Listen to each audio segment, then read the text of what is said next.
Hello बच्चों, आप सभी कैसे हैं? All good? Very good. तो आज हमारी इंग्लिश की क्लास है और आज इंग्लिश की क्लास में हमारा नया टॉपिक स्टार्ट होगा। प्रीपोजिशंस पूरे हो चुके हैं और मैं उम्मीद कर रही हूँ कि आप उसकी प्रैक्टिस जरूर कर रहे होंगे। उसके ज्यादा से ज्यादा क्वेश्चंस करेंगे तो वो आपको उतना ही ज्यादा अच्छी तरीके से आता जाएगा। तो आज जो हमारा नया टॉपिक है वो एडजेक्टिव्स। अगर आप प्ले लिस्ट में जाएंगी तो आप देखेंगे कि वहां मैंने एडजेक्टिव्स को ना बहुत डिटेल में पढ़ाया है। लेकिन क्योंकि अभी आपको जो नवोदय का एग्जाम देना है तो उसमें मैंने सोचा इतना अगर नहीं है किसी के पास इतना पढ़ने का टाइम तो वो थोड़ा सा ये लिमिटेड पढ़ लेगा। तो इसके लिए ये मैंने 2 या 3 क्लासेस में ये आपका पूरा एडजेक्टिव्स में खत्म कर दूंगी। तो फिर शुरू करें। एडजेक्टिव्स क्या है, इसको हिंदी में क्या बोलते हैं? विशेषण। है ना? विशेषण की परिभाषा आप बहुत अच्छे से दे सकते हो कि किसी भी संज्ञा या सर्वनाम शब्द किसी भी संज्ञा या सर्वनाम की जो विशेषता बताता है वही शब्द क्या कहलाते हैं? विशेषण कहलाते हैं। है ना? ये आपको बहुत अच्छी तरीके से पता है। तो जब आपको ये बात पता है कि एडजेक्टिव्स मतलब विशेषता बताने वाले शब्द। अब जैसे कि मान लो एक एग्जांपल है कि मैंने ये पहना हुआ है। अब मैं किसी को बोलूं कि भाई मैं बोलूं या आप कोई भी किसी को बोले कि हाँ भाई उसने कैसे लाइट ब्राउन कलर का सूट पहना है तो बात में कुछ मजा सा नहीं आएगा। देखो आप लोग मूवी देखते हो ना, अगर मूवी में एक्टर एक्ट्रेस या जो भी हैं 2-3 लोग खड़े हैं बस नॉर्मल बात कर रहे हैं, कोई ना पीछे से साउंड आ रही है ना कुछ आ रहा है, तो आपको क्या मजा आएगा? देखने में बिल्कुल मजा नहीं आएगा। कब मजा आता है हमें मूवी देखने में? जब उसमें कुछ उतार चढ़ाव ढिशुम म्यूजिक ये सब चीजें होती है तब हमें मजा आता है। तो बस समझ लीजिए एडजेक्टिव जो है ना बस हमारी स्टोरी को ऐसे ही बहुत ही मजेदार बना देते हैं। तो अगर ये बताया कि मैंने, मान लो मैं बता रही हूँ कि मैंने ब्राउन कलर का सूट पहना है तो बस ठीक है ब्राउन कलर, बस बात कुछ खास ना दिमाग में आया नहीं। लेकिन अगर मैं अपनी फ्रेंड को बता रही हूँ, भाई फोन पे बात चल रही है, अभी आप तो हमें देख रहे हो पर हमारी बात फोन पे चल रही है, तो मैं उसको बोलूंगी कि मैंने ना ब्राउन कलर का सूट पहना है, उस पे ना उस पे जो है ना व्हाइट कलर की एम्ब्रॉयडरी भी हो रखी है और मेरे उस सूट पे ना रेड कलर के फ्लावर्स बने हुए हैं जो कि गोल्डन कलर की लीव्स हैं उसके साथ अटैच हैं। मेरा जो वो सूट है ना वो वूलन है। इस तरह से वगैरह वगैरह वगैरह मैं बात बताती चली गई। अब क्या होगा कि उसके दिमाग में एकदम से मेरे सूट को लेके बहुत सारी विशेषताएं आ जाएंगी और एकदम से क्या हो जाएगा, उसके इमेजिनेशन में मेरे सूट की पिक्चर बनकर आ जाएगी। तो बस एडजेक्टिव ने क्या काम किया, एक सूट यानी नाउन को उसने उसकी पूरी विशेषता बगैर देखे ही बता दिया, जबकि एब्सेंट है तो भी बता दिया और प्रेजेंट है तो भी बता देगा। तो एडजेक्टिव की खास बात यह है कि वो नाउन या प्रोनाउन की विशेषता बताता है। अब डेफिनेशन लिख लें सबसे पहले कि adjective is a word that, उसने क्या काम किया?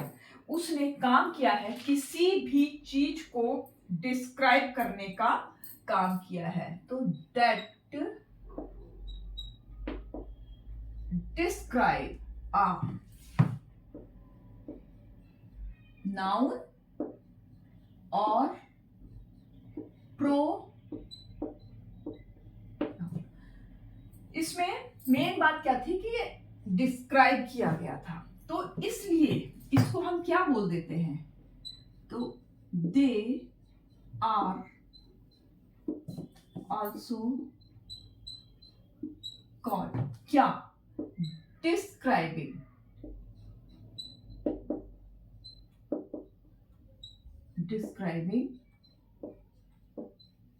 वर्ड्स। इसको क्या बोलते हैं हम?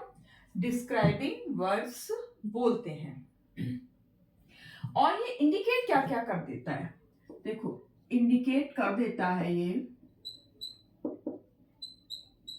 Quality, size,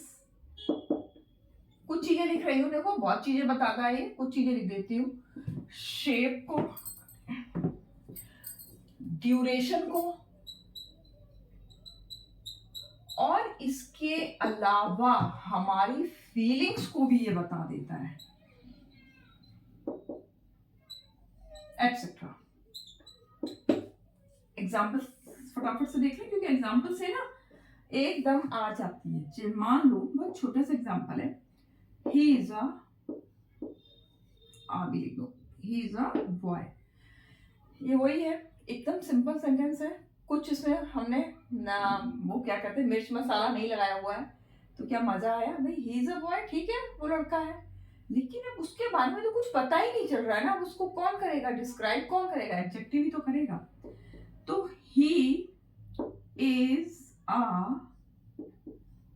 nice boy. अब हमें क्या पता चल गया कि ये बॉय की विशेषता क्या है, कि वो नाइस है, अच्छा है। ये क्या बताया उसने, उसकी क्वालिटी बता दी, ये क्या है, एडजेक्टिव है। इसी तरीके से मान लो इट इज अ पेन, ये पेन है, अब पेन है ठीक है, अब हम कुछ और भी तो बता सकते हैं, क्या,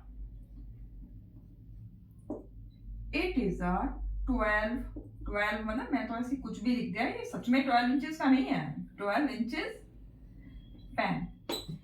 अब बात क्या थी, मेरे को बताना क्या था, 12 इंच, यानी इसने क्या बता दिया, इसका है तो ये भी एडजेक्टिव, और क्या बता दिया इसने, साइज बता दिया। शी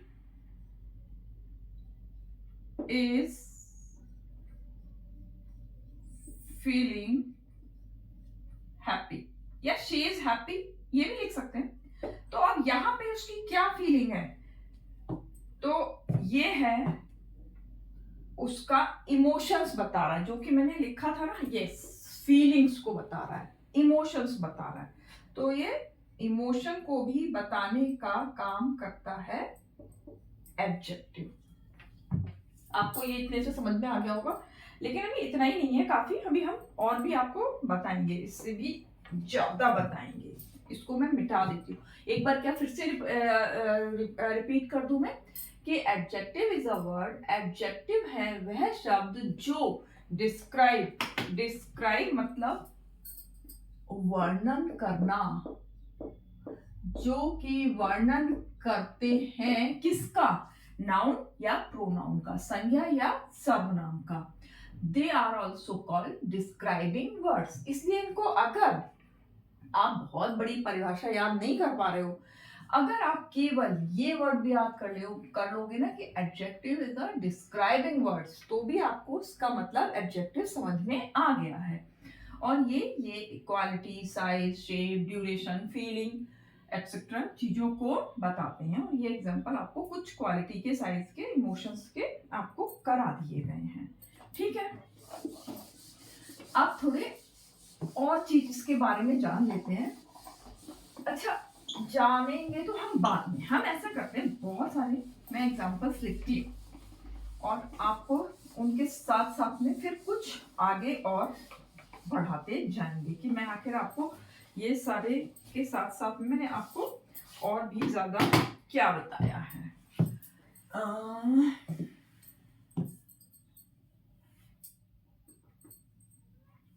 जैसे कि पहले मैंने लिखा my mother is a pretty lady, woman, कुछ भी कर सकते हो भाई, अपनी मम्मियां तो सभी को बहुत खूबसूरत लगती है ना। अभी मैं सेंटेंस लिखती हूँ, आप लोग अनुमान लगाइए कि कहां पर एडजेक्टिव वर्ड्स हैं। दे आर नहीं,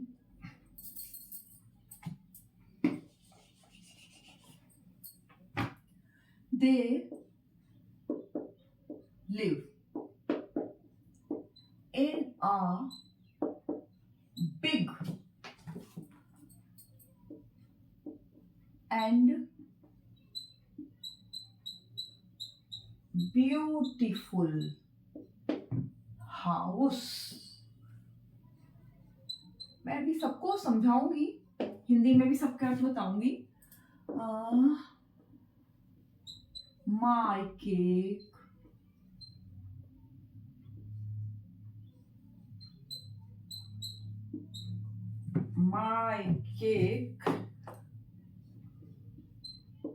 शुड हैव, मैं अपने केक पे तो कितनी कैंडल्स लगाती हूँ ये तो मैं नहीं बताऊंगी, पर मैं जस्ट यहाँ पे कुछ लिख देती हूँ। 16 candles.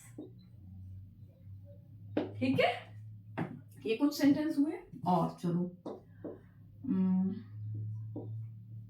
The cat is soft and calm. वैसे ना बिल्लियां काम मतलब शांत से ही होती है, ये बात सही है, जब तक कि उनको ज्यादा छेड़ाखानी नहीं करी जाए। My boss is nice. चलो ये भी हो गया। एक और, अर्थक्वेक। अर्थक्वेक मतलब भूकंप। अर्थक्वेक इज वेरी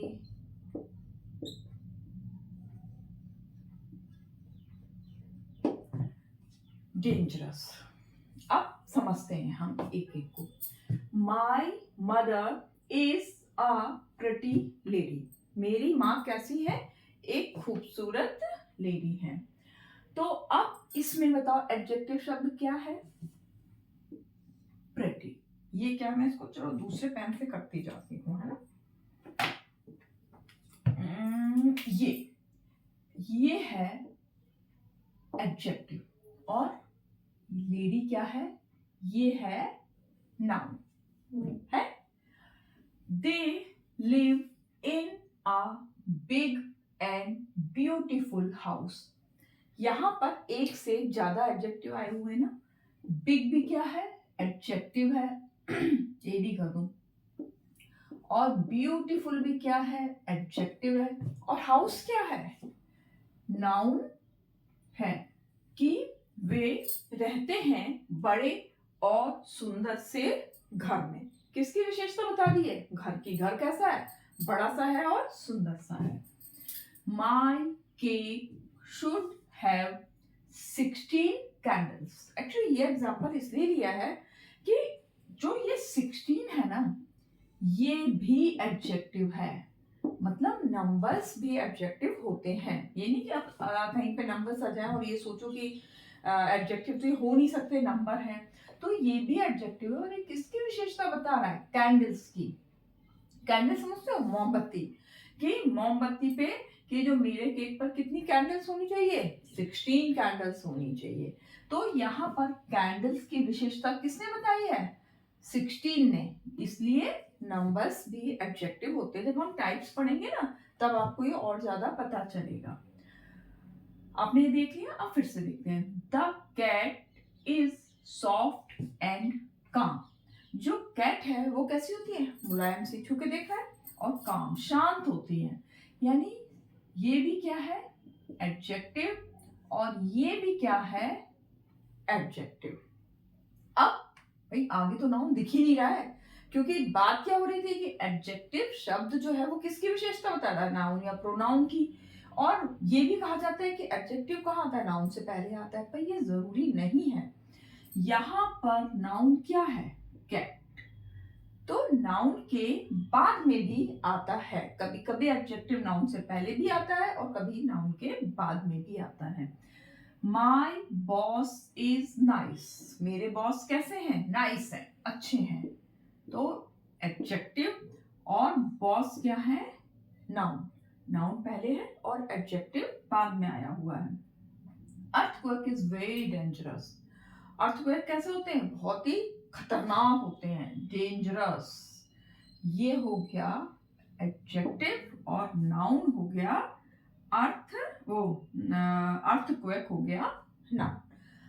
तो अब आप देख रहे हो कि कभी तो नाउन से पहले आ रहे हैं और कभी नाउन्स के बाद में आ रहे हैं। तो जो एडजेक्टिव है ना, उन्हें हम दो तरीके से लिख सकते हैं। अगर नाउन से पहले आते हैं, जैसे कि ये तीनों हैं, तो नाउन से पहले आने वाले जो एडजेक्टिव होते हैं उनको बोलते हैं एट्रीब्यूटिव एडजेक्टिव, और नाउन के बाद में आने वाले एडजेक्टिव को बोलते हैं प्रेडिकेटिव एडजेक्टिव। ठीक है, तो ये तीनों उदाहरण किसके थे? प्रेडिकेटिव के। PREDICATIVE,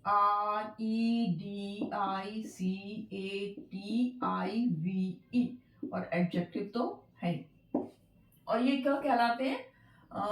यहां लिख दू एट्रीब्यूटिव, ATRIBUTIVE,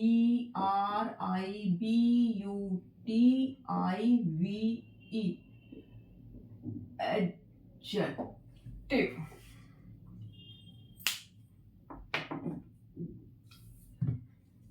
ठीक है, तो इस तरीके से अगर हम यहाँ पर मैं लिखूं कि एट्रीब्यूटिव, इसको मैं अभी यहीं पे लिख देती हूँ कि एट्रीब्यूटिव की, अरे ATT है या फिर ये AT, ये तो डबल टी कहाँ छूट गया मेरा, यहाँ पे रह गया था ना, डबल टी कर देती हूँ मैं इसको, डबल टी। ठीक है, एट्रीब्यूटिव। एट्रीब्यूटिव में क्या होगा? एडजेक्टिव नाउन से पहले आएंगे,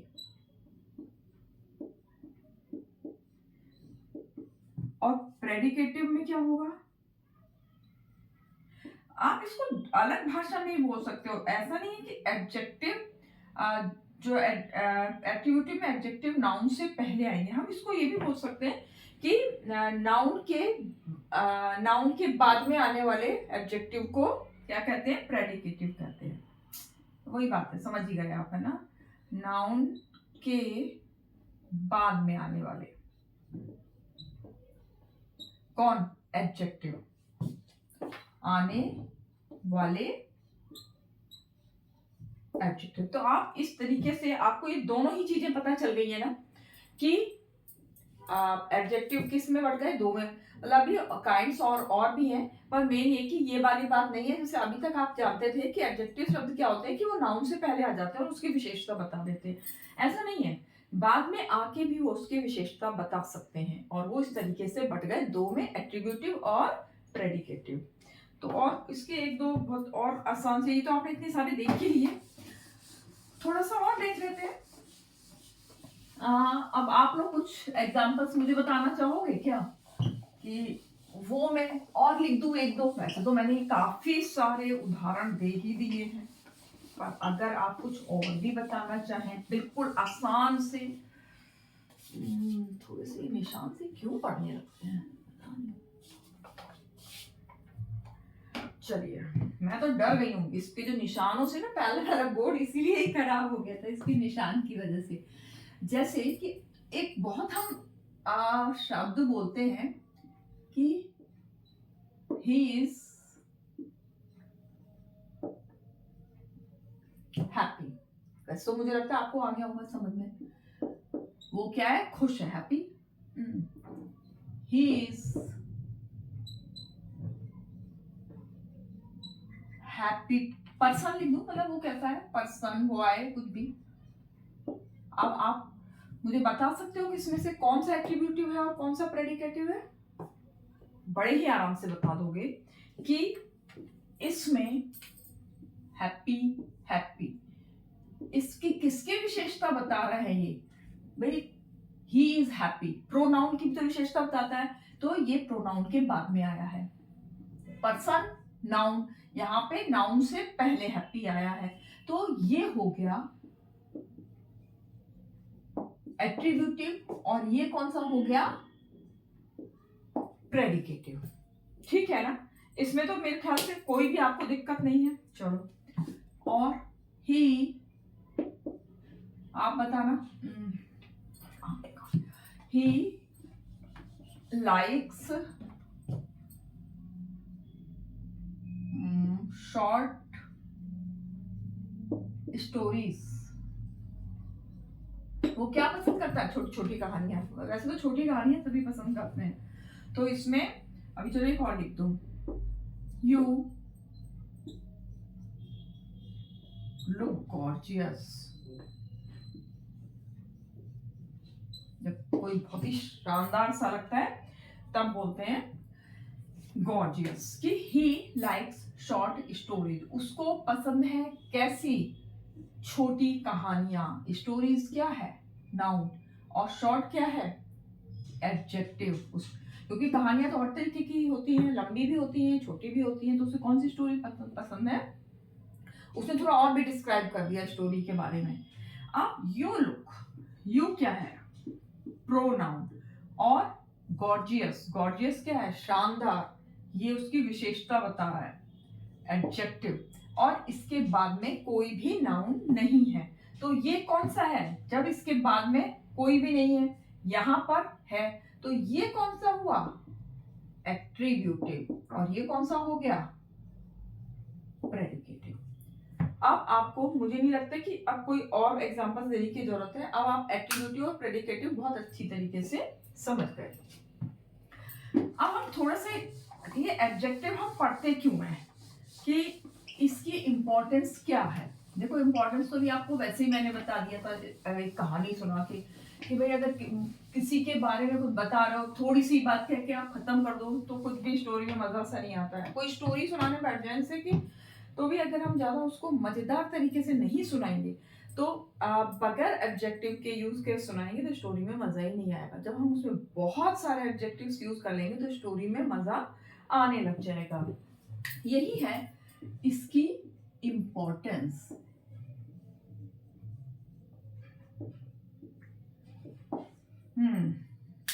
जैसा कि इसकी डेफिनेशन से ही हमें पता चलता है क्या करता है। सबसे पहला ये क्या कर देता है? डिस्क्राइब, नाउन को। डिस्क्राइब किसको? नाउन को भी और प्रोनाउन को भी। इसके अलावा वो तो सही है कि नाउन प्रोनाउन, पर ये अगर कोई चीज एब्सेंट है, डिस्क्राइब समथिंग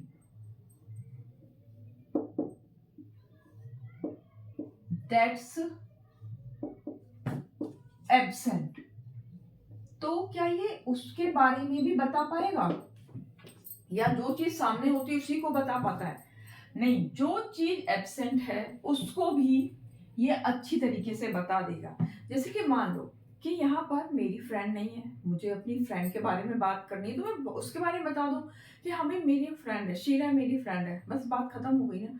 लेकिन अगर मैं बोलूँ जो मेरी वो फ्रेंड है ना, जो थोड़ी लंबी सी है, जिसका ना रंग बहुत ही साफ सा है, जिसकी आंखें बहुत लंबी लंबी हैं, अरे वही जो पढ़ने में बहुत होशियार है, जो ना यहाँ पे क्लिप लगा कर आती है, वगैरह वगैरह, इस तरीके की मैंने बातें करी। तो आपने उसको नहीं देखा, लेकिन आपने फिर भी उसको क्या किया? एक विजुअलाइज कर लिया, उसकी पिक्चर सी बनकर आपकी आंख में आने लग गई।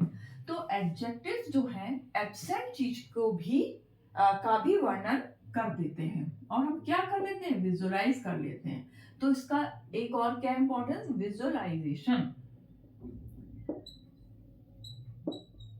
Visual, VISUALZATION, visualization. और क्या है? इमेजिनेशन।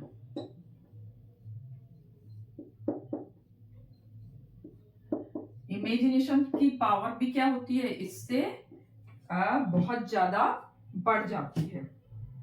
इसके अलावा क्या हो जाता है? जो सेंटेंस है, हमारे वाक्य हैं, वो कैसे हो जाते हैं? ज्यादा मजेदार हो जाते हैं, इंटरेस्टिंग।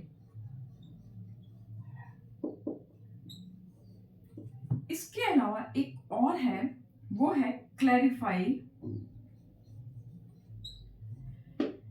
किसके? क्लैरिफाई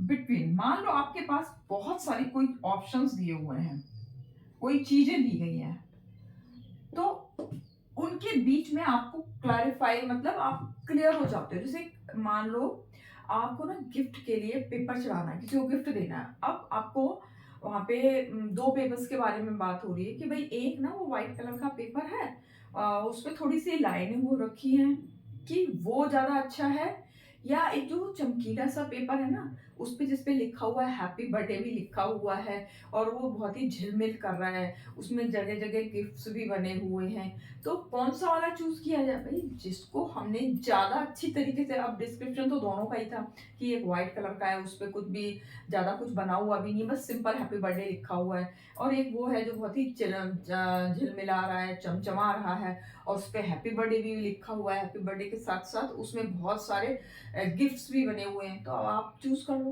तो आपको आपकी जैसी भी ज़रूरत है, आपको अगर सादा देना है तो आप सादा वाला चूज़ कर लोगे। अगर आपको झिलमिलाता हुआ सा देना है तो आप झिलमिलाता हुआ सा चूज़ कर लोगे। तो इसका मतलब ये हो गया कि आपको जो भी पसंद करना है, वो चीज़ हमें ऑप्शंस के बीच में क्लैरिफ़ाई हो जाता है। किसकी वजह से? एडजेक्टिव्स की वजह से। अगर हम उसको इतना ज़्यादा उसका वर्णन नहीं करें, तो थोड़ा-सा चूज़ करने में मुश्किल होगी। तो ठीक है, ये आपको इसमें जो एडजेक्टिव्स हम पढ़ते हैं, उसके लिए उसकी क्या ज़रूरत है, ये आपको समझ में आ गया है। अब जब ये हमने पढ़ लिया, अब हम पढ़ेंगे कि आखिर हम कितना पढ़ने वाले हैं। मैंने आपको जैसा पहले ही बताया कि मैं लगभग आपकी जो अरिहंत की जो नवोदय की है, उसमें तो वैसे ना 8 दिए हुए हैं। एक्चुअली 8 हैं, पर मैं आपको ना 10 हैं कि मैं वो केवल ज़्यादा नहीं पढ़ाऊँगी, बस थोड़ा-थोड़ा आपको उनके बारे में समझा दूँगी कि जिससे कि आप अंतर समझ सको। तो सबसे पहले आप कर देते हैं, पहले नाम तो लिख ही दूँ एक बार, आज सारे नाम तो आएँगे। क्या? Kinds of adjective. सबसे पहले है एडजेक्टिव्स ऑफ क्वालिटी। ये तो आप जानते ही हैं अच्छी तरीके से। जहां भी क्वालिटी की बात आती है, आप क्वालिटी को ही एक्चुअली अभी तक एडजेक्टिव समझते आए हैं कि क्वालिटी है तो वो एडजेक्टिव। ऐसा नहीं है, क्वालिटी के अलावा भी चीजें हैं। एडजेक्टिव ऑफ क्वांटिटी बताया था ना, वो कैंडल्स वाला एग्जांपल 12 इंचेस का इसीलिए लिया गया था कि एडजेक्टिव्स ऑफ क्वांटिटी भी एडजेक्टिव में ही आता है। एडजेक्टिव्स ऑफ नंबर्स, नंबर्स भी क्वालिटी बताते हैं। कई किताबों में ना वैसे ये एक ही माना जाता है और कई किताबों में अलग अलग माना जाता है। अब एक और है डिस्ट्रीब्यूटिव,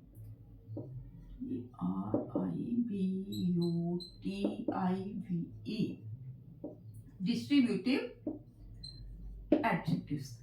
अगर मोटा मोटा देखा जाए ना, तो ये तीनों ना एक जैसे ही हैं कि क्वांटिटी में ही नंबर्स भी आ जाते हैं और डिस्ट्रीब्यूटिव एडजेक्टिव भी इसी में आते हैं। लेकिन क्योंकि इस किताब में ये अलग अलग अलग दिए हुए हैं, तो फिर मैंने भी ये अलग अलग ही लिख दिए। पर अगर दिखने में ये तीन तीन दिख रही, अरे ये तो बहुत बड़ा, पर ये एक्चुअली में इतना ज्यादा अलग अलग नहीं है। पढ़ोगे ना तो इनमें सब कुछ मिक्स ही है, ये तीनों समझो एक ही है। इसके बाद आ गया डिमॉन्स्ट्रेटिव।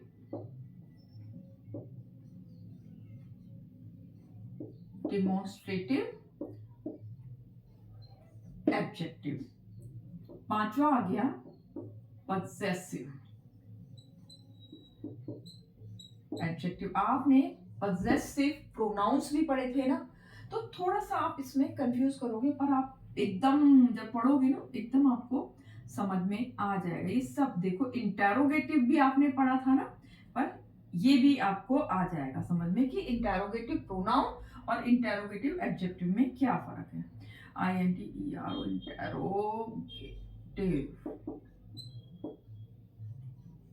इंटेरोगेटिव। और एक है प्रॉपर, प्रॉपर एडजेक्टिव। एक है एम्फेसाइजिंग, PHASIZING,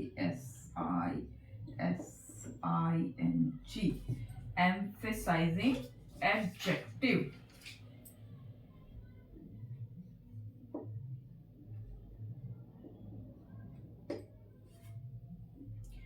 और अभी मैं इधर लिख दूं, एम्फेसाइजिंग के बाद में आ गया, प्रॉपर आ चुका है, कुछ नंबर तो, हाँ मैं यही कहूँ कुछ गड़बड़ क्यों हो रही है, ये नंबर, मैंने कहा मेरा तो ये 10वां नंबर आ गया, लेकिन ये कम सा क्यों रह गया, ये अब 10वां है पार्टिसिपल, पार्टिसिपल एडजेक्टिव। इनमें आप लोग थोड़ा थोड़ा इन सब के बारे में जानोगे कि जिससे कि आपको एकदम अंतर समझ में आ जाए। अब आपने ये समझ लिया, ये इतने सारे 10 तरीके के दे दिए हैं, लेकिन अगर हम मेन देखें ना तो एडजेक्टिव 2 ही तरीके के हैं। कौन से हैं? एक तो वो जो क्वालिटी बताते हैं, और मतलब उनको बोलते हैं हम डिस्क्रिप्टिव एडजेक्टिव, और एक होते हैं डिटरमिनर्स। डिटरमिनर्स में ना, अब आप जब ये सब पढ़ोगे ना तो इनमें जैसे आपको याद होगा ना, पजेसिव प्रोनाउन में क्या आ जाता है, वो हिज, हर, ये सब चीजें आती हैं। तो ये एडजेक्टिव उसमें हर्स है, अवर्स है, तो ये सब चीजें क्या आती है, या इसमें क्या कहते हैं, इंटेरोगेटिव में व्हाट, विच, ये सब आ जाता है। और ये डिमोन्स्ट्रेटिव में कुछ भी नहीं है, नाम है, दिस, दैट, दीज, दोज, ये सब चीजें क्या कहलाती हैं, डिटरमिनर्स कहलाती हैं। तो अगर हम देखें तो मोटा मोटा एडजेक्टिव्स 2 में ही बटे हुए हैं, भले ये 10 में है, पर ये 10 जो है ना किस में बढ़ जाएंगे, 2 में। चलो उसके बारे में भी ये आपने देख लिया ना, इनको हम अलग अलग तो पढ़ेंगे ही पढ़ेंगे, आपने एक बार नाम जान लिया। तो जो हमने जो मेन बांटा है वो क्या, एडजेक्टिव्स केवल 2 तरीके के हैं। 2 में क्या, कि एक तो डिस्क्रिप्टिव और एक है डिटरमिनर। डिटरमिनर्स का वैसे ना पूरा एक चैप्टर है जो कि आएगा बाद में, पर आज हम ना थोड़ा सा अंतर समझ ही लेते हैं इसका, कि क्या हमने बोला एडजेक्टिव किस में बट गया, 2 में। एक है डिस्क्रिप्टिव,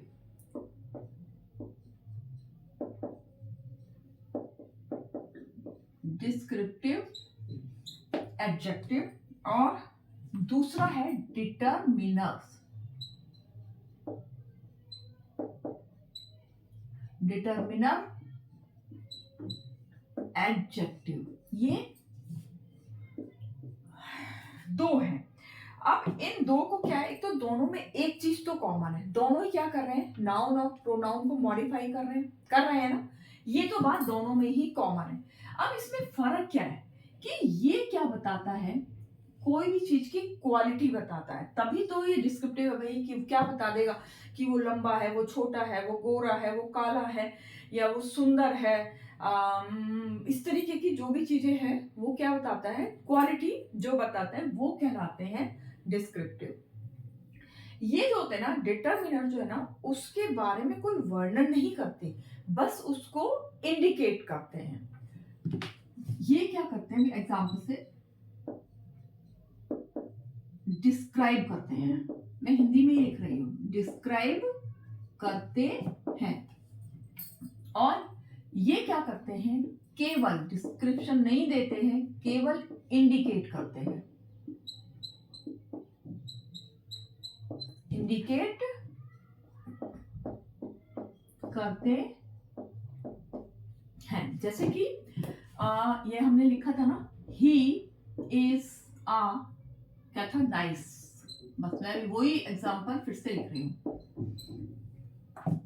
यहां पे अगर मैं लिखूं कि this is a boy, this क्या बताया था ना, डिटरमिनर में है, तो ही इज अ नाइस, ये इसने क्या किया, एक लड़के के बारे में कुछ डिस्क्रिप्शन दिया है, तो ये उसका वर्णन कर रहा है, लेकिन दिस इज अ बॉय कुछ वर्णन नहीं किया, बस उसने उसको इंडिकेट कर दिया। इसके अलावा सेंटेंस में एक से ज्यादा डिस्क्रिप्टिव ये एडजेक्टिव आ सकते हैं, लेकिन ये केवल एक ही आ सकते हैं। मैं शॉर्ट में लिख दूं आपको, मैं बोल तो पूरा ही पूरा रही हूं ना, एक से ज्यादा भी और ये केवल एक से ज्यादा नहीं हम कर सकते। जैसे मैं इसी सेंटेंस को पढ़ दूं कि ही इज अ टॉल, और क्या लिख दूं, टॉल, टॉल के बाद में लिख दूं नाइस, तो लिख ही देती हूँ जो लिखा है, टॉल, नाइस एंड हैंडसम, क्योंकि लड़के के बारे में बात हो रही है ना, हैंडसम बॉय। अब और भी ज्यादा डिस्क्रिप्शन दे दिया गया और ज्यादा एडजेक्टिव्स यूज कर दिए गए, टॉल भी कर दिया, नाइस भी कर दिया और हैंडसम भी कर दिया। जबकि इसमें क्या है, बस दिस के साथ आप दैट नहीं लगा सकते, दिस दैट अ बॉय ऐसे करके नहीं, बस दिस है तो दिस, दैट है तो दैट, केवल एक ही यूज कर सकते हैं।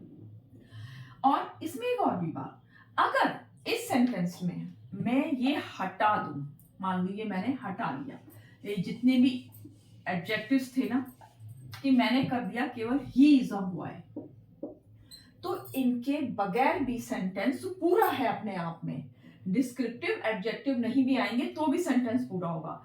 लेकिन अगर इसमें से हम दिस हटा देंगे तो ये सेंटेंस क्या हो जाएगा, अधूरा हो जाएगा, कि इनके बगैर सेंटेंस पूरा है, पर इनके बगैर पूरा नहीं है। ठीक है, आ गया ना। और एक चीज जो हमें मेन इसमें पढ़नी है वो क्या है, इसमें कंपैरिजन की 3 डिग्री होती है ना, कौन सी होती है, पॉजिटिव डिग्री, फिर कंपैरेटिव, सुपरलेटिव, ये होती है ना। इसमें कंपैरिजन, COMPARISION, कंपैरिजन लिखते लिखते ना स्पेलिंग में, कंपैरिजन कितना होता है, कंपैरिजन में 3 डिग्री होती है।